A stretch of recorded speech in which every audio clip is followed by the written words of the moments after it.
ئێستا هەیە نەبووایە، بەڵام من زۆر دڵنیام ئەوە چارەسەر دەبێ و دەتوانێت سەیتەرەی بەسەردا بکرێ. بەڵام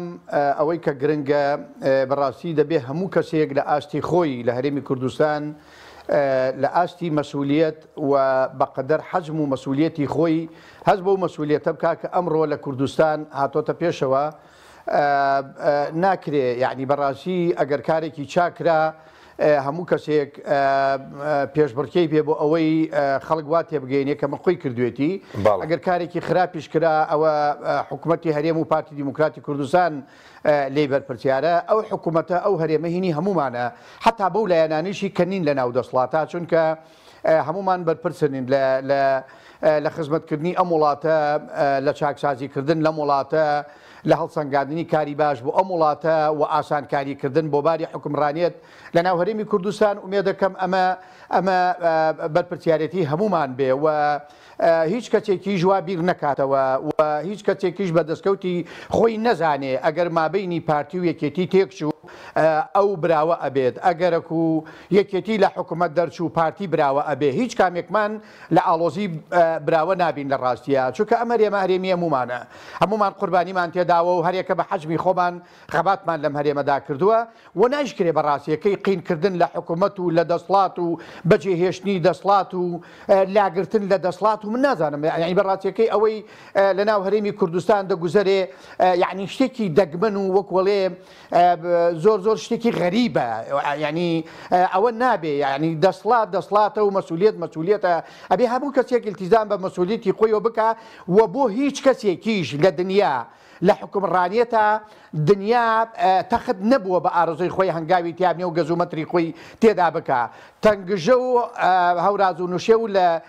لە بابەت و بواری حکومڕانیەتە لە دنیا هەیە، بەڵام ئێمە ناکرێ حکومڕانیەتەکە بە شکلێک بکەین ئەگەر چاک بوو هەموویەتی، ئەگەر خراپ بوو پارتیە. ئەمە بابەتێکی خراپە و نەریتێکی خراپە. هیوادارم هەموو لایەکمان بە ڕۆحی مەسئولیەت و بە ڕۆحی هەڵگرتنی ئەو مەسئولیەتە لە ناو هەرێمی کوردستان بینە پێشەوە مەسئولیەتی وڵاتە بکەین. باشە، بەس کاک فازڵ ئەو کێشی کێستا قوڵ بۆتەوە بە دیاریکراوی کێشەکە لەسەر چییە؟ خۆ لە ماوەی ڕابردوو شەبەوە بەس نەگەیشت و بە ماستە بۆ نمونە تیمی پارتی و یەکێتی بەیاننامە دژیەک دەرکەن، مەسرور بارزانی قوبات تاڵەبانی بەیاننامە دژیەک دەرکەن، بۆ کێشەکە بە ئێستا گەیشت، ینی ئێستا ئەسڵی کێشەکە لەسەر چییە؟ بە بڕوای من کێشەکەی ئێستا زیاتر بەجێهێشتنی دەسڵاتە لەلایەنی کاقوباد و هەندێک لە بەرپرسانی یەکێتی، ئەمە لایەنێکی. لایەنی دووهەم لە ڕابردوو هەمومان دەزانین بە پێچاوی خەڵکی کوردستانەوە پێشنیار کرا و داوا لە حکوومەتی هەرێمی کوردستان لە جەنابی سەرۆکی هەرێمی کوردستان کرا کەوە وەکوەڵێ دەسڵاتی سربەخۆ بە سنووری پارێزگای سلێمانی و گەرمیان و هەڵەبجە و ڕاپەڕین بدرێ و دەسڵاتی ئیداری، دەسڵاتی ئابووری بە ئەو ناوچەیە بدرێ. فعلەن ئەو دەسڵاتە دراوە، بەڵام ئێستا بەداخەوە تەنگژەیەکی وا دروست بووە، هاوڵاتیان لە ژیانی خۆیان بێزارن و ئیدارەیەکی شپرز و بێسەروبەر لەو ناوچەیە بەڕێوە ئەچێ، یعنی هەموو هیچ کەسێک لە ژیانی خۆی، لە ئەمنیەتی خۆی، لە ماڵی خۆی، لە کەسابەتی خۆی دڵنیا و تەئمین نییە. ئەمە چی خەتایەکی بۆ پارتی دیموکراتی کوردستان و حکومڕانێتی ئێستای هەرێمی کوردستان هەیە یان عیلاقەی بە سەرۆکوەزیرانی هەرێمی کوردستانەوە هەیە؟ ئەوە بەڕاستیەکەی هەموو خەڵکی کوردستان، حیزبە سیاسیەکان هەموو ئاگادارن کە لە زۆنی ئەولا لە سەدی دەسڵات وا بەدەست برادرانی یەکێتی نیشتیمانی کوردستانەوە، یعنی ئەو داخوازی کە کردیان لە چی و ئەم پاشگەزبوونەوەی ئێستا لە چی کە ئیدارەی ناوچەکەیان پێ نادرێ، چ لە ڕووی ئیداریەوە لە کاروباری شارەوانی، لە ڕووی کشت و کاڵەوە کە وێرانە و لە ڕووی ئیدارەدان و دابینکردن و کۆکردنەوەی داهات لە ناوچەکە بۆ ئەوەی بێتە خەزێنەی حکومەت و موچەی موچەخۆرانی هەرێمی کوردستانی پێدابین بکرێ. یعنی ئەتوانم بڵێم ئەو گرفتەی کە هەیە لەو لاسەری هەڵداوە، بەڵام ئەبێ بپێشرێتە بەقاچی پارتیە و بەقاچی حکوومەتی ئێستای هەرێمی کوردستان لە هەولێر و ئەمانە بەڕاستیەکەی هیچ کەسێک لەی سوودمەند نابێت، چونکە ئەو حکوومەتە بەرهەمی خوێن و خەباتی هەمومان و خەڵکی کوردستانە باشتر وایە بە شێوە تەندروستەکەی حکمڕانیت لە ناو ئەم حکوومەتەی ئێستا هەرێمی کوردستان بکرێت. باشە، بەس کاک فازڵ ئەوەی کە بەرز باز دەکەی خەڵک لێرە نیگەرانە لە ئیدارەی کێتی، یعنی ئەمە بۆ عامی سیستەمەکەش رازی نییە بڵێن ڕاز نییە کە ئێوە هەستان بەو نیگەرانی نەکردووە کە تەنها بڵێن خەڵک لێرە نیگەرانیە لە هەولێر و لەو سنوورەش هەر بە عام خەڵک لە ئیدارەدانی داهات مەلەفی حکومەت پەرلەمان هەست بە نیگەرانی خەڵک ناکەن؟ من یعنی بەڕاتیەکەی ناڵێم لێرە هیچ نیگەرانی نییە، بەڵام نیگەرانیەکان زۆر جیاوازن کاکە. یعنی بەڕاتیەکەی من هیوادارم هەتا حیزبەکان هەقە بە ویژدانەوە قسە بکەن، حیزبەکان مەسئولانە قسە بکەن، حیزبەکان جورئەتانە بێنە سەر خەت و قسە بکەن، بڵێن کاکە یەک و یەک دووەکە، ئیتر پێویست ناکە 1001 مبەڕیر دێرنەوە بۆ ئەوەی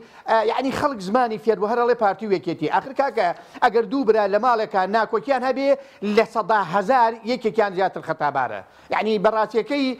یعنی ئەمەی پارتی ئەیکا دیفاعکردنە لە شکۆی ئەم دەسڵاتە، دیفاعکردنە لە مێژووی خەباتی ئەم وڵاتە و ئەم میلەتە. یعنی من ناڵێم لێرا کەم و کوڕی و گلەی و گازندەنە لێرای شەیە، بەڵام لەوێ لە 180 لێرا لە 120. ئەمە زۆر جیاوازە کاکە، ئەم ڕقەمە زۆر جیاوازە و هەموو خەڵکی کوردستانیش هەست بەم بابەتە دەکا، چونکە ئێمە وڵاتێکین پڕ لە معانات، وڵاتەکەمان بۆ خۆی لە ئەساسا پڕ لە معاناتەکە لە ڕابردوو دروست بووە، مێژوو دروستی کردووە، مێژووی حکمڕانێتی دەسڵاتدارە یەک لە دوای یەکەکانی عێراق دروستی کردووە بەو دەسڵاتی کە ئێستاش لەسەر حکمە لە هەرێمی کوردستان، کە ئێمە بە 1001 مبڕیرە هینانەوە و هاتوچۆکردنی وەفدەکانی هەرێم لەگەڵ بەغدا ناگەینە نەتیجە لەگەڵ بەغدا کەوا بێن کێشە ئابوووریەکانی ئێمە، شایستەدارایەکانی ئێمە، کێشەی پێشمەرگە، کێشەی مادەی 140، کێشەی نەوت و غاز و کێشەی پۆستەکان لە بەغدا، کێشەی پارێزگاری کەرکووک، ئەمانە هەموو کێشن دەی برادرانی یەکێتی نیشتیمانی کوردستان لەژێر ئەم هەموو مەسئولیەتە دەرچوون. ئەگەرە و چاکرا لەو ماوەیە کاکە ینی وتیان ئەوە 400 ملیارەکە دێ بۆ بەغدا، یەک پەیجی یەکێتی نەبوو بە سەدان مەقالەدانە بەزێنێ ئەمە تیمی یەکێتی بوو فڵان بەڕێز وای کرد، ئەی کاکە دەستان خۆش بێگەر ئێوە کردوتانە، بەڵام کاکە وەڵاوانیە. یعنی ئەگەر کارێکی باش کرا هەمومان کردومانە، ئەستا کێش کە ئەم تەنگژە و ناتەندروستیە لە ناو هەرێمی کوردستانە هەیە، تەواومانی کاکە دڵگران کردووە، خەڵکی کوردستانی تووشی قەلەقی کردووە. یعنی بەڕاستی وامان لێ تۆ بڵین کاکە خوا ئەوە بگرێت کە ئەم کێشە و گرفتانە دروست دەکات بۆ خەڵکی کوردستان و بۆ پرۆسەی حکمڕانێتیش لە ناو هەرێمدا. باشە، بەس کاک فازڵەوەی کە بەرز دووتت پێ دوای لە 180 خەڵک لە سنووری پارێزگای هەولێر و دۆک لە پارتی رازین، ئەوەی کە بەڕێز باسی دەکەی یاخود پەیوەندی بەوەیە کە زۆر جار ئێوە تۆمەتبار دەکرێن بەوەی کە مەسەلەن هێزی ئەمنی بەکاردێن بۆ سەرکوتکردنی خەڵک، پێشتر کۆمەڵێک دەستگیرکردن هەبووە، لە 180 خەڵکەکە ڕازیە لە هەولێر و دۆک؟ من بە تاکید ئەڵێم لە 180 خەڵک لێرە ڕازیە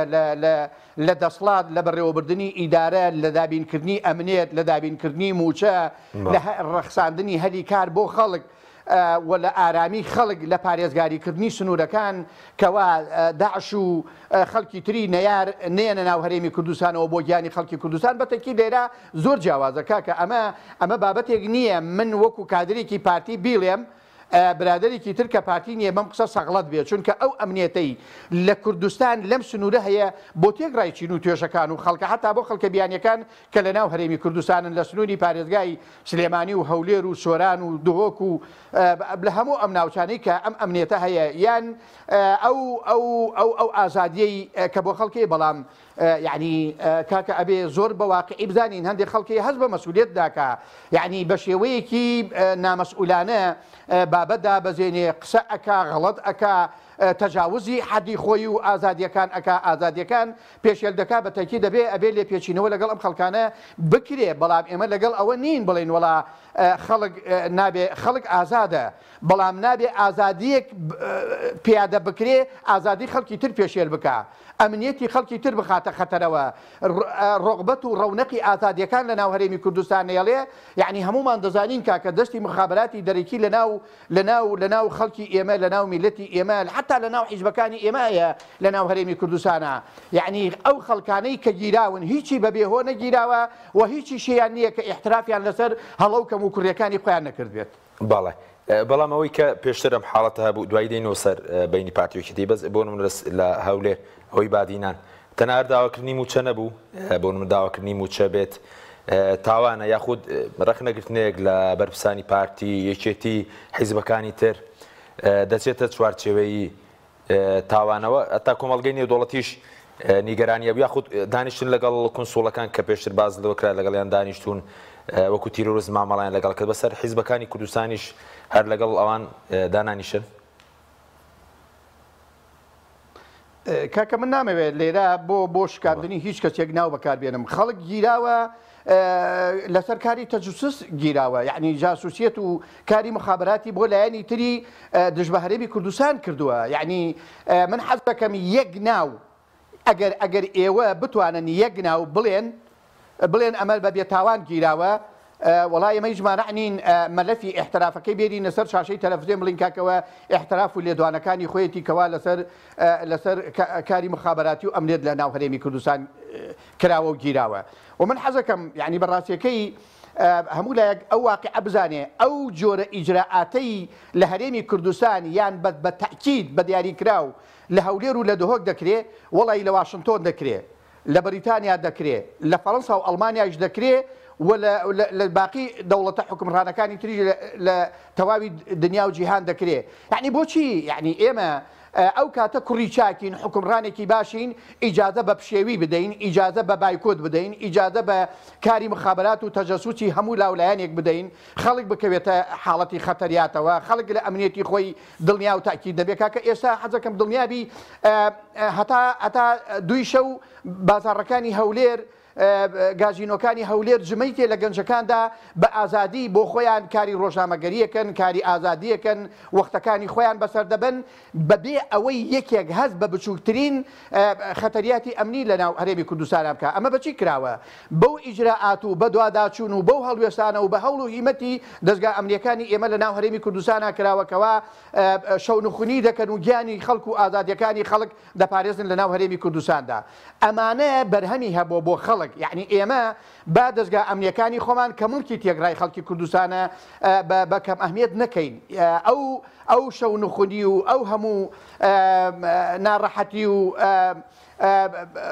هەڵگرتنی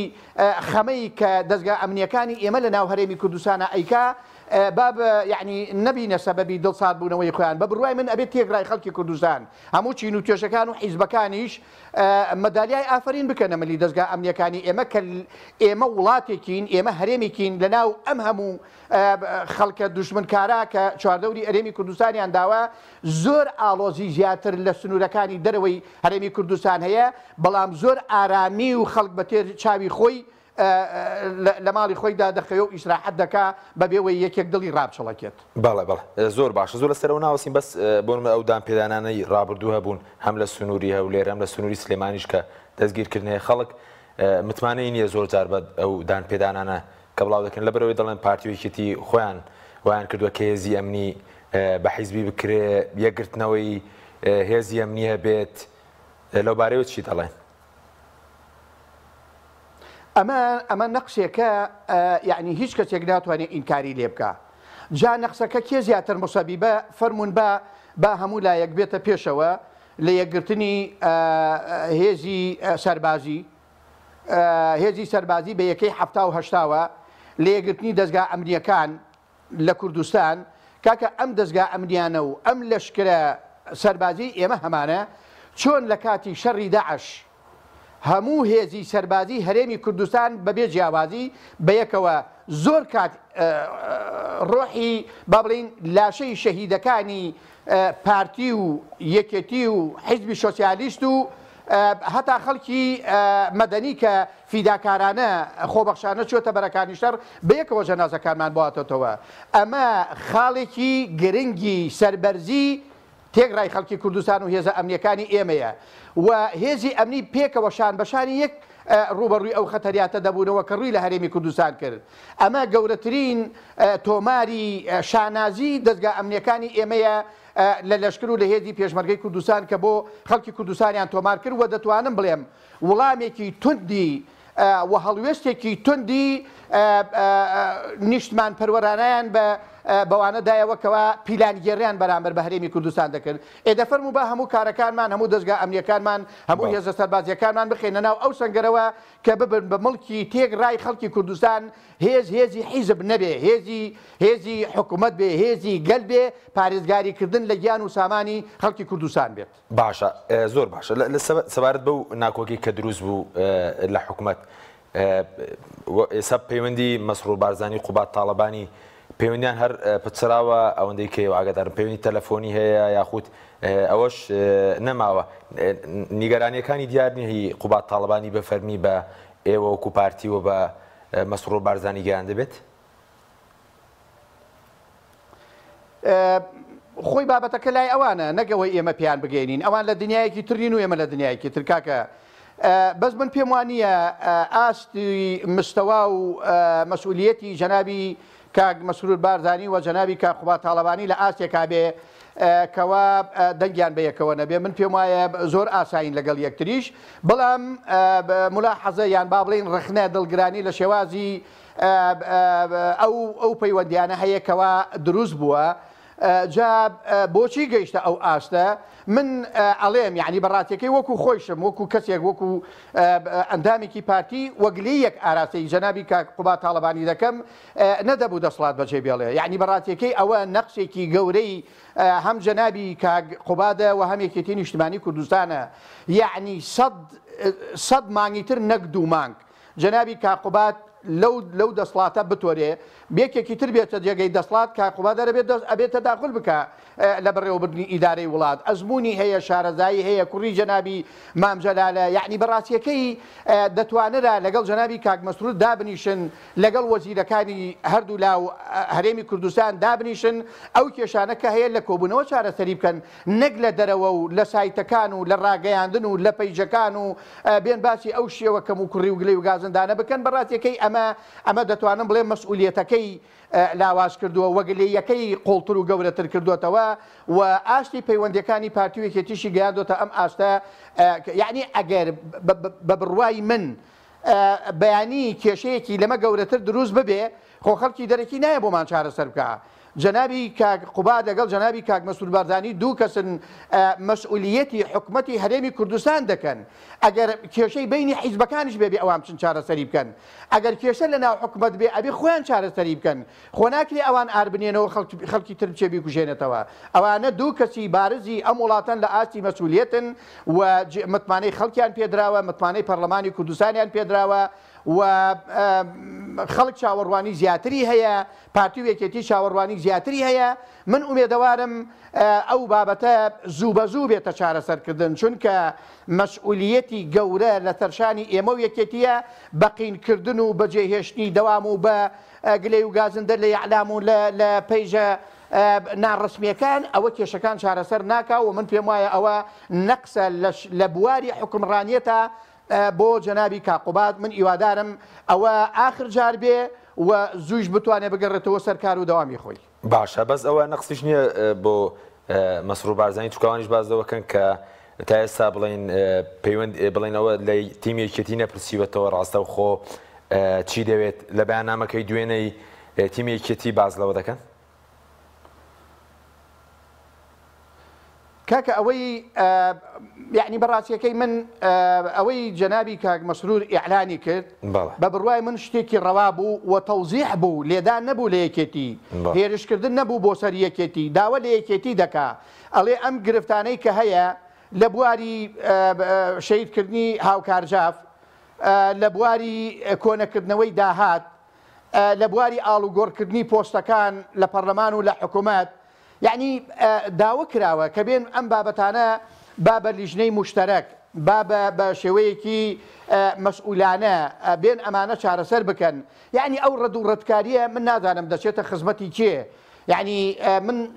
من حەزەکەم برادرانی یەکێتی لیان دەپرسم یەک نوقتەم پێ بڵێن لەوەی جەنابی سەرۆک وەزیران کە دای بەزاندووە هەچەند من مستەشاری جەنابی سەرۆک وەزیران نیم و من ڕانست پێردراوم کەوا بێم لەسەر ئەم بابەتە قسە بکەم بەڵام من وەکو تەوزیحێک ڕوونکردنەوە دەیدەم یەک نوقتەم پێ بڵێن کە هێرش بێ بۆ سەر یەکێتی نیشتیمانی کوردستان یعنی ڕەدەکە لە پایچی بۆچی بوو یعنی ئەوان ئەبوایە ئەو ڕوونکردنەوەی جەنابی سەرۆک وەزیرانیان بە هەند وەربگرتایە کۆبوونەوەی خۆیانیان بکردایە باتنیابیتەیەکە کە ئەم تەوزیحە تۆ داوتە چونکە هەندێک لە نوقتەکان گلەیە لە یەکێتی نەک هێرش بێ بۆ سەر یەکێتی باشە بەس کاک فازڵ پێ دوایە ئەمە سەر بکێشێ بۆ کشانەوەی یەکێتی لە حکوومەت چونکە ئێستاوان دەڵێن بایکۆتی هەموو چالاکێکی ئەنجومەنی وەزیرانیان کردووە هەم کۆبوونەوەکان هەم ڕۆشتن بۆ بەغدا هەم لە گروپی وەتسەپی ئەنجومەنی وەزیران هاتوونەتە دەرەوە تەنها بڵێن لە وەزارەتەکان داوام دەکەن پێ دوایە سەر بکێشێ بۆ کشانەوەی یەکێتی ئەگەر یەکێتی بکشێتەوە حکوومەتەکە هەڵناوەشێتەوە زۆر بە دڵنیاییوە نەخێر بۆ حەزەکەم هەموو لایەک بیزانن و یەکێتی نیشتیمانی کوردستانیش بیزانێ چونکە ئەم ئەزمونەی ئێمە خاوەنی هەیە ئەم ئەزمونەی ئێمە 100 ساڵ خەباتی لە پێناودا کراوە ئەم ئەزمونەی ئێمە و ئەم دەستکەوتو دەسڵاتەی ئێستای ئێمە یەک میلەد و بە هەزارەها پێشمەرگەی لە پێناودا بە شەیدکردن دراوە ممکن نییە من پێم وایە هەر کەسێک لەم دەسڵاتە دەچێتە دەرەوە خۆی زەرەر دەکات چونکە دەسڵات بەردەوامە بێ و ئیدامە بە کاری ئیداریەکانی خۆی دەدا چونکە وەکو ئیشارەتم پێکرد ئێمە قوربانیمان لە پێناوی ئەم دەسڵاتە داوە و من نازانم یەکێتی خۆی خاوەنی دەسڵاتەکەیە قیل لە کێ دەکا و دەسڵاتەکە بۆ کێ بەجێ دێڵێ من حەزەکەم یەکێتی ئەمە بۆ ئەندامەکانی خۆی و بۆ ڕای گشتی و خەڵکی کوردستان ڕوون کاتەوە یعنی من پێم شتێکی سەیرە پیا و لە ماڵی خۆی ئەتۆرێ لە کێ ئەتۆرێ بەجێ دێڵێ بۆ کێی جێ دێڵێ کە ماڵی خۆیەتی یەکێتی قوربانی داوە وەکو پارتی لەم کوردستانە و لە پێناوی ئەم دەستکەوت و دەسڵاتی بەدەستمان هێناوە یعنی من پێم وایە ئەگەر عفوم بکەی جارێکی تر ئیشارەتم بەم بابەتە داوە من پێم وایە ئەو ناکۆکیی لە ناو حکوومەت هەیە لە مابەینی جەنابی کاک مەسرور و کاک قوبات کە نییە لە هینی شەخسی ئەوانە نییە زۆر لەم کێشە گەورەتر لە ناو خودی یەکێتی هەیە زۆر لەم کێشە گەورەتر زیاتر لەناو خودی یەکێتی لە مابەینی قیادە و کادر و ئەندامەکانی یەکێتیدا هەیە بۆ ئەوە تەبیعیە بۆ ئەمە ناتەبیعیە یعنی بەڕاستیەکەی ئەمە من پێم وایە ئەم مەسئولیەتە گەورەترە ئەم مەسئولیەتێکی عامە مەسئولیەتێکی گشتیە نوێنەری خەڵکە دەنگ پێدراوی خەڵکە دەنگ پێدراوی پەرلەمانی کوردستانە ئەو دی ئەم مەسئولیەتە بەجێ دێڵێ بۆ کێی بەجێ دێڵێ من حەزەکەم بزانم کا قوبار ڕوونی کاتەوە بۆ کێی بەجێ دێڵێ باشە بەس لە ڕووی یاساییەوە بەرز پێشتر پەرلەمانتاریش بووی مەبەستم هەڵوەشانەوەی حکوومەت ئەگەر بۆ نمونە تیمێکیتی لە حاڵێکدا بڕیاریدا بکشێتەوە وەزیرەکان بکشێنەوە کابینین و هەڵناوەشێتەوە وەکو هەڵوەشانەوە لە ڕووی کابینەکەەوە مەبەستم حەزەکەم زۆر دڵنیابن نەخێر هەڵناوەشێتەوە حکوومەت کاری ئاسایی خۆی بەڕێوە دەبا و ئیدامە بە بەڕێوەبردننی ئیدارەی هەرێمی کوردستان دەدرێت چونکە بەڕاتیەکەی ئەوە خەونی دەیان ساڵی ئەم میلەتەیە بەرهەمی خوێن و خەبات و ڕەنجی ئەم میلەتەیە ئەوە قابلی دەست لێ هەڵگرتن نییە و قابلی بایکۆتکردن نییە من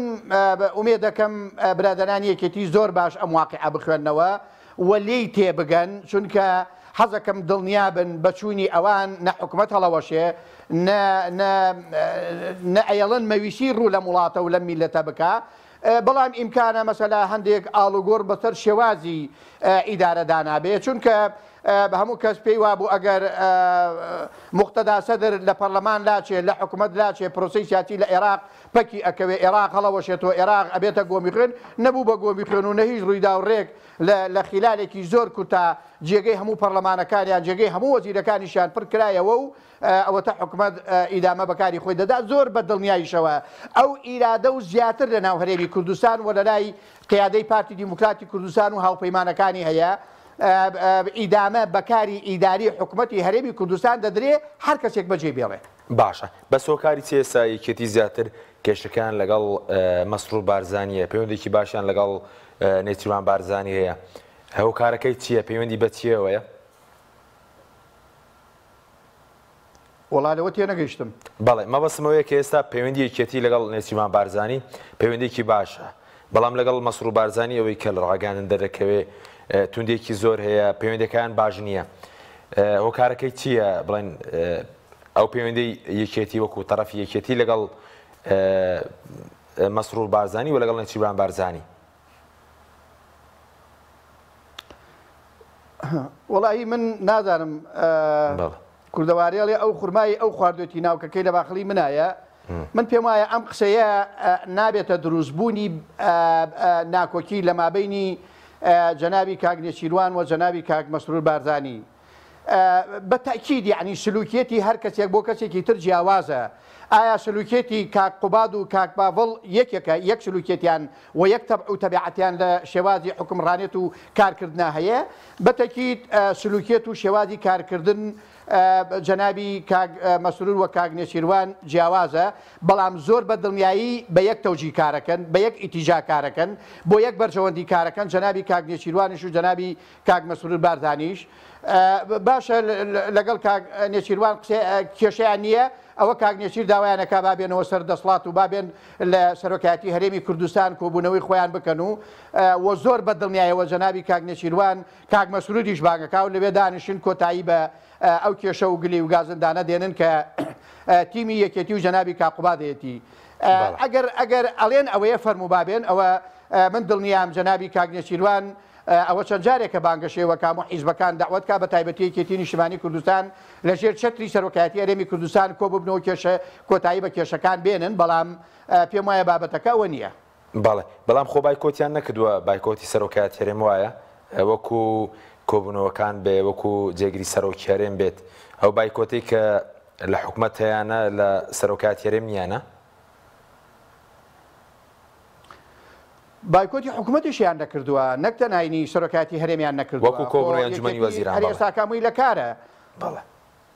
کۆبوونەوەی ئەنجومەنی وەزیرانیش هەتا ئەو چەند ڕۆژەی پێشوویش وەزیرەکانیان بەشێکیان لە دەواما بوون لە ئیلتیزاماتی تەواوی خۆیان بوون تەنها جگە لە جەنابی کاک قوباد نەبێ ئیلتیزاماتی خۆی دەوامی خۆی بەجێ هێشتووە ئەگینا خۆ ئەوەی ئەو لای شەر حکوومەتی هەرێمی کوردستانە کاکە خۆ هەڵەبجە و سلێمانی و گەرمیان و ڕاپەڕین ئەڵمانیای شەرقی و غەربی نییە بڵێ وەڵا ئەوە ئەڵمانیای شەرقی و ئەڵمانیای غەربیە هەموو یەک هەرێمە کە لەوێ لە داوامە یعنی لە هەولێر لە داوامایە یعنی من پێم سەیرە ئەگەر وەزیری داوامی نەکردیتەوە یەکێتی داوامی بەجێهێشتووە ئەوە نییە پارێزگاری هەڵەبجە و سلێمانی و ئیدارەی ڕاپەڕین و گەرمیان هەمووی لەسەر کار و لەسەر داوامن ئەی ئەمانە حکوومەتی هەرێمی کوردستان نین ئەی باشە بۆ دەوام لە باشماق و لە پەروێزخان هەیە بۆ دەوام لە حکوومەتە ناکەن دەفەرموو بە باشماق و مەسئولێتی باشماق و پەروێزخانیش بەجێ بێڵن با ئێمە خەڵک بنێرین مۆزەف بۆ کۆکردنەوەی داهاتەکانی ئێوە وەڵا لەوا دەستخۆشییان لەکەین با ئەوێش بەجێ بێڵن ئەگەر ئەوان دەوامیان بەجێڵاوە بەڵام لە شوێنێ داوامی بەجێڵاوە کە دڵنیایە دەوامەکە پەکی ناکەوێ بەڵامەکو باشماق و پەروێزخان بەجێ نایڵێ ئەو شێوە کردەوانە من پێم وایە خەڵکی کوردستان زۆر بە عەلەنی بە چاوی خۆی دەیبینێ چونکە ئەمە یعنی بابەتێکە بەڕاستیەکەی نازانم لەکوێوە سەرچاوەی گرتووە و ئەم قەنەعەتە چۆن لای جەنابی کاک قوباد و لای هەندێک لە برادەرانی یەکێتی نیشتیمانی کوردستان دروست بووە. بەڵێ بەس وەکو ناوبژیوانی ئێستا باز دەوڵەکە ناوبژیوانی ئەمریکیەکان هەبێ بۆ کۆبوونەوەی پارتی یەکێتی و ناوبژیوانی سەرۆکایەتی هەرێم هەبێت ئەو ناوبژیوانیانە هەن بۆی کە کۆبوونەوەیەک ئەنجام بدرێت یاخود کە کۆبوونەوە نەکراوە بڕیار بکرێت دوای پشۆکانی سەری ساڵ هۆکارەکەی چی بوو؟ بەڕاستی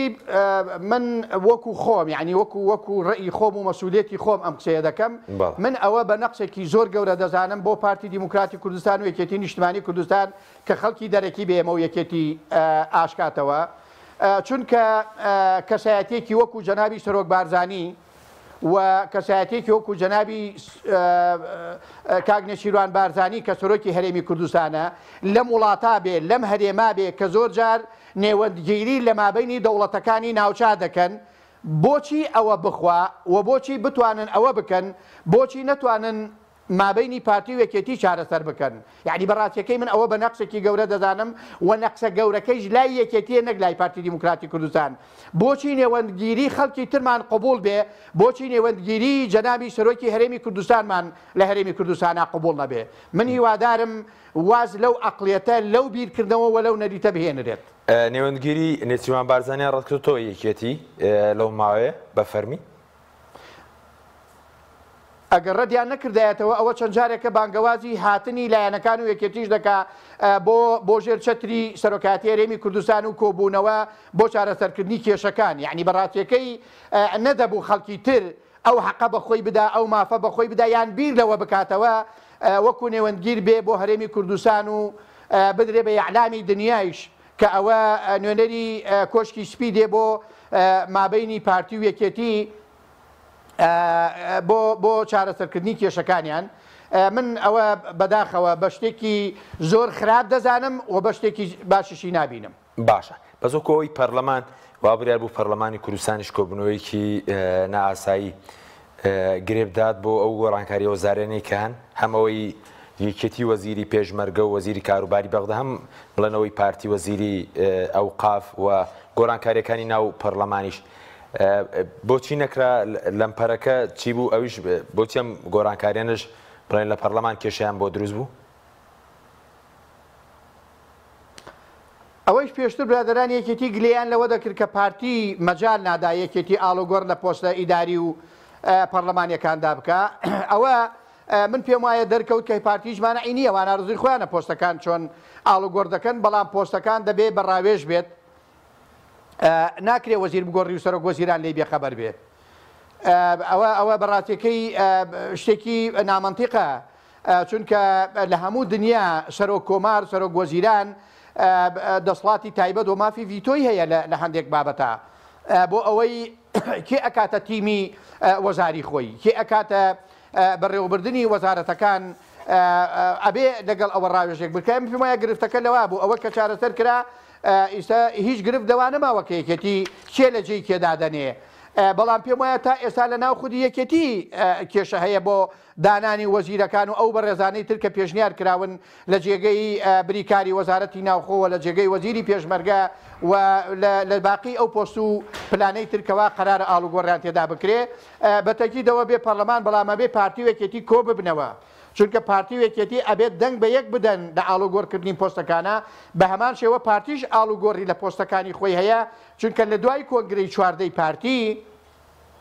هەندێک لە هەواڵانی بەڕێزی پارتی پۆستی باڵیان وەرگتووە چوونەتە مەکتەبی سیاسی ئەمانە دەبێ لە حکوومەت و لە پەرلەمان بچنە دەرەوە بچنە ناو دەسڵاتە حیزبیەکە و پارتی خەڵکی تر لە جێگەیان دابنێ ئەبێ پارتی و یەکێتی کۆ ببنەوە تەنسیق بکەن لەسەر دەنگدانی یەکتر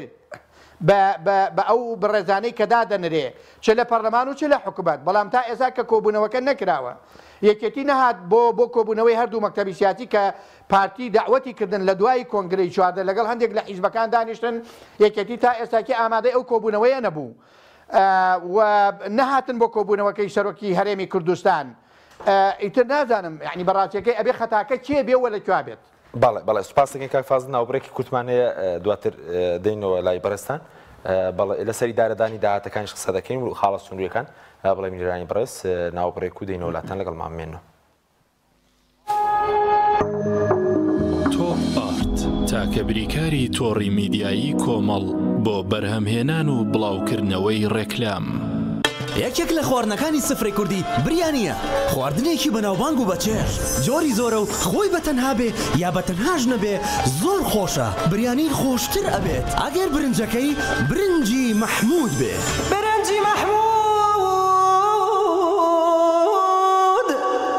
لەگەڵ پاکێجەکانی بۆ هەمومان لە کۆڕە هەموو پێداویستیەکانت لە یەک پاکێجدا بەردەستن کاتژمێری زیاتر و گەگەبایتی زۆرتر پاکێجەکانی بۆ هەمومان لە کۆڕە هەفتانە و مانگانان و پڕن لە گەگەبایتی ئینترنێت و کاتژمێری پەیوەندیکردن بۆ سەرجەم تۆڕەکان پاکێجەکان بۆ هەموو هێلەکانی پریپەید بەردەستن بۆ بەشداربوون پەیوەندی بکە بە ئەستێرە 238 پەنجەرە بۆ هەمومان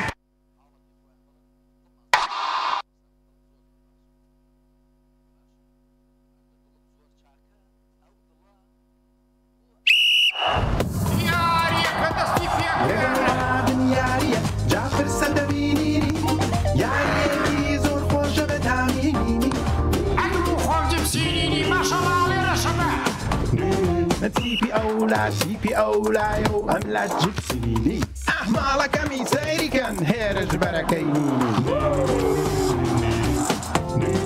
شۆکیان کرد بە خۆراکی دیپی ئەولا ئەزانی ئەبێ وەک من تامی کەی اینجا ئەزانی ئەفبەرە وەک میسی لێ ئەزانی ئەوەشتیانێکە خۆش بوو هەر بژی جپسینی خۆشحاڵین ببردنەوەی جپینی جپسینینی دامێکی لێت دەکراو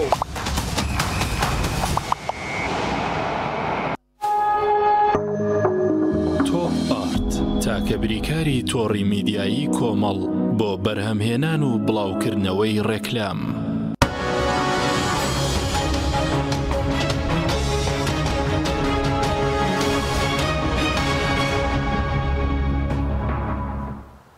جارێکتر سڵاوتان لەبێت بینەرانی بڕست کاک فازڵ سەبارەت بە ئیدارەدانی داهاتەکان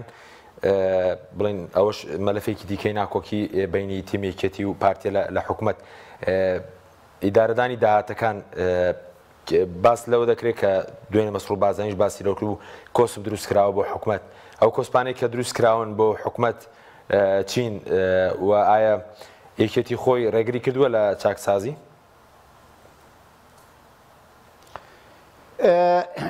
بەڕاستی نقطەی داهات لە هەرێمی کوردستان لەسەر تاسەری کوردستان ئەبێ حکوومەت و فەرمانبەری حکوومەت لێی جێگیر بێ و بەرپرسیار بێ لە کۆکردنەوەی ئەو داهاتانەی کە لە هەرێمی کوردستان هەیە. یعنی ناکرێ هێزی سەربازی لایەنی حیزبی و کادری حیزبی بەرپرس بێ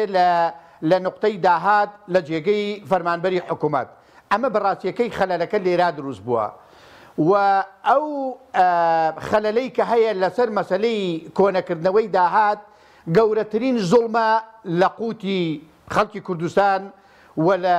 ماف و شایستە دارایەکانی خەڵکی کوردستان و موچەخۆرانی هەرێمی کوردستان چونکە ئەو خەڵکانەی کەوا موچەخۆرن لە هەرێمی کوردستانە ئەو خەڵکانن کەوا بادگراوندێکی پڕ لە سەروەریان لە ناو هەرێمی کوردستان هەیە لە پێشمەرگەی دێرین لە کەمەندامان لە بنەماڵەی شەهیدان لە کورتە باڵاکان لە خەڵکی بێسەرپەرشت و پەکەوتە یعنی بەڕاستیەکەی دەست بخرێتە بینەقاقەی ئەمانە بۆ بەرژەوەندی حیزبی بۆ پەرژەوەندی کەسی من پێم وایە ئەمە زوڵمێکە و غەدرێکە بە هیچ شتێک پاساو نادرێ. جا معلومی شەکاکە کێ ئێوێ چاکسازی لەم بوارە بکە و کێوێ داهاتەکان کۆ بکاتەوە وەکێ لەمپەری لە بەردەم کۆکردنەوەی داهاتەکان لە هەرێمی کوردستانە دروست کردووە. جا مەسەلەیەکی کوردەواری هەیە ئەڵێ لە بابێ و لە بۆران لە بەفر کەمە بێتەوە لەم لابێ و لەو لابێ غەدر لە خەڵکی کوردستان لە موچەخۆرانی هەرێمی کوردستان لە خەزیێنەی حکوومەتی هەرێمی کوردستان و لە داهاتەکانی هەرێمی کوردستان کە مڵکی گشتی ئەم میلەتەیە دەکرێت. منی وادارم زۆر چۆنکە بۆ لە ڕابردوو خەڵکی کوردستان لە ڕۆژە سەختەکانی خەبات لە خزمەتی هەمومان بوون خزمەتی هەمومانیان بە بێجێ ئەوازی دەکرد کوڕیان بە کوش دەدا لە پێناومانە ماڵیان سوتا و تەخت بوو لە پێناوی ئەم دەستکەوتە و شۆرش و پێشمەرگایەتیمانە. بۆچی ئەبێ ئەمڕۆ خەڵک تەری بکرێ نانی خەڵک ببڕێ دەستخەیتە بینەقاقەی خەڵک تەماح بکەیتە قوتووی شیری منداڵ لە پێناوی دەستکەوتی حیزبیە یەشتان پێشی ناخۆش بێ بڵێ کاکە داهات کۆ ناکرێتەوە فلان سەبەبە و فلان غەدری کردو و فلان تاوانی کردو و ئەم داهاتانە بۆ خۆی قۆرغەکە. من ئەوەندەی خۆم بەپێی بیرکردنەوەی خۆم بەپێی ئاینی خۆم دین و ئەخلاقی خۆم من دڵنیام ئەگەر دەسڵاتێک نەبێ ئیجرعاتی ئەوانە بکات کە گەندەڵی لەسەر داهات و دەسڵاتی ئەم وڵاتە دەکەن ممکن نییە خوا بێڵێ ئەمانە هەروە بەتەڕی ئەو تاوانە بکەن و ئەو داهاتەی خەڵک بۆ خۆیان قۆڕەکەن بیخۆن مناڵی خەڵک لەوێ زڵتەی چاوی بێ بۆ ئەوەی گەنجە ژنی بۆ نایە بۆ ئەوەی موچەی پێ نادرێ بۆ ئەوەی فەقیرە چارەسەری هەژارەکەی ناکرێ بۆ ئەوەی ڕێگەوپانەکان خراپە داهات نییە پێی چاک بکرێ ئەمانە زوڵمن کاکە لەم وڵاتە دەکرێت لەم میلەتە دەکرێت ئەو میلەتەی کە 100 ساڵە سوتەمەنی ئەم بەرهەموو شۆڕش و دەستکەوتەی ئێمەیە. یعنی بەڕاتیەکەی ئەبێ شێوازی بیرکردنەوەی ئەم حکومڕانەتەی ئێمە بگۆڕێ بۆ خزمەتکردنی میلەت بۆ سپاسگوزاری میلەت بۆ دەست بە سنگەوەگرتن بۆ میلەت. باشە کاتێکی کەمامەوە کاک فازڵ بە سپارت بە بڵێن لێرە باس لە کۆنەکردنەوەیدا لە سنووری سلێمانی ئەوانە دەکرێت بە زۆکو سنووری هەولێر و ئەوانە لە نەوت لە خاڵی سنووری چاک سازێک کراوە ئایا لەوێش داهاتەکان شەفافن چکە پێشتر هەندێک بەراچوونی پەرلەمانی هەیە بۆ نمونە مەرسێ لە نێوان سووریا و هەرێم هەر بڵێن هیچ داهاتێکی بەقسەی پارێک پەرلەمانتار بێ ناگەرێتەوە بۆ خەزێنی حکوومەت لەوێت چاکسازی کراوە بڵێن یاخود داهاتەکە زۆرەوە ئەگەر چاکسازیش نەکرێت کێشە نیە لەوێ. نا کاکە من پێشتری ئیشارەتم پێکرد و ناچم نادەم لە ژێری ئەوەش بڵێم لێرا هیچ جۆرە کەم و کوڕێک نییە بەڵام پێشتر ئیشارەتم پێکرد کەم و کوڕیەکان لێرا لە 120 لەوێ لە 180. جا ئەوێش بیکەن لە 180 با پێکەوە ئەفوم بکەیت با ئەوانش بیکەن بە لە 180 پێکەوە لەسەر ئەو لە 120 قسە بکەین کە چارەسەری ئەو لە 120 بکەین چونکە ئەگەر لە 101 غەدر لە میلەتە بکرێ غەدرە تاوانە زۆڵمە جا هەر کەسەی کات. بەڵێ دان بەوە دادنەی کە لە سنووری زەردیش تاوانی جۆرا و جۆر کراوە بەرامبەر داهات بەڕێزت. من ئیشارەتم پێکرد کاکە دەڵێم لێراش کەم و کوڕی هەیە بەڵام کەم و کوڕیەکە نەگەیشتۆتە ئەو ئاستەکەوە لەتمەی گەورە لە داهاتی هەرێم بدا. من جارێکی تر لە بەرنامەیەکە ئیشارەتم پێکرد ئەو موچەی بۆ خەڵک دابین کراوە لەو دەسڵات و لەو بەرهەموو داهاتەیە کە لێرە کۆ دەکرێتەوە ئەگی ناخۆ داهاتی ئەولا نایەتە خەزیێنی حکوومەت کاکە داهاتە ناوخۆیەکان داهاتی باشماغ داهاتی پەریۆزخان خۆ نایەتە خەزیێنی حکوومەت ئەوەش وەزعی ئەولایە و ئەوەش ئاسی گلێ و گازندەکانە لەولا کە دەکرێت ئەوە ماوەی 4 ڕۆژ 5 ڕۆژە من ئەمە وەکو کورتەیەک ڕوونکردنەوەیەک باسەکەم ماوەی 4-5 ڕۆژە مەرجی پێنجێن گیراوە و خەڵکی پێنجێن کە حەقی ڕەوای خۆیانە هاتوونەتە سەرخەت و داوای مافی خۆیانەکەن کارەبایان نییە نەوتیان نییە سوتەمەنیان نییە زۆڵمیان لێکرێ جادەیان نییە باشە کاکە من حەزەکەم زۆر بە دڵنیایەوە بڵێم کوێستانبوونی ساردبوونی پێنجێن بەقەدەر ئامێدەی ساردە بەقەدەر دێرەلوک ساردە بەقەدەر زاویتە ساردە بەقەدەر کانیماچێ ساردە ئەی بۆ گلێ و گازندە لێرایە نییە ئەی بۆ لە پێنجێن هەیە ئەی بۆ ئەو غەدرە لێرانیە ئەی بۆ لە پێنجێن هەیە خۆ کاکە ئەمە ئیتر کوردەواری ئەڵێ من مشتێکە لە خەروارێک ئەمە مشتێکە یعنی بەڵام کە من ئەمە دەڵێم من دڵم ژانەکە چونکە من خەڵکی پێنجێنم من خەڵکی هەڵەبجەم من خەڵکی شارە زورم من دڵم بۆ ئەو ناوچەیە ژانەکە یعنی ئەگەر ئەم وڵاتە ببێتە کالیفۆرنیا من ئەوەنە دڵم پێی خۆشە کە کوردستانە ئەنا پێم خۆشە هەڵەبجە کالیفۆرنیا بێت و پێنجێن و شارە زور و دەربەنی خان کالیفۆرنیا بێت بەڵام کە نییە و ئاوا هاوارەکەن موچەیان نییە خانە نشینەچێت لە بەردەم دەرگای موچەکەیە دەمرێت 4 ڕۆژ لەوێ دەمێنێتەوە لە بەردەم گەرمای هاون و سەرمای زستانە ئەمە کامیشدان ئەمەی پێقبوڵە کاکە